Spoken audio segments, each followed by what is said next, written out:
Mbak, tadi berapa pertanyaan Mbak ditanya Mbak? Halo Mbak.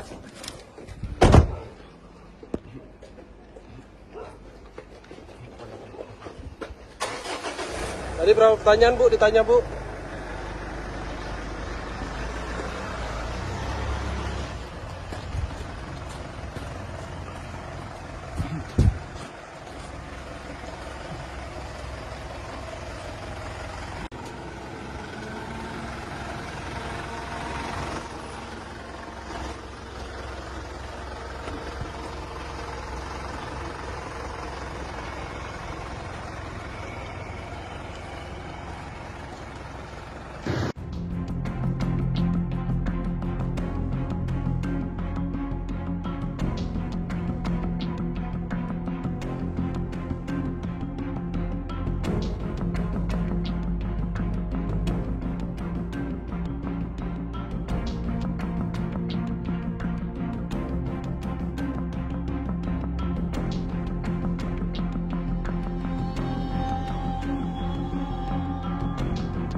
Ya, saya atas nama pribadi dan keluarga memohon maaf yang sebesar-besarnya kepada Ananda Lutfi beserta orang tua atas kejadian pemukulan yang dilakukan supir saya atas nama Fadila, dan saya juga mohon maaf yang sebesar-besarnya kepada kedua orang tua Lutfi atas kejadian ini.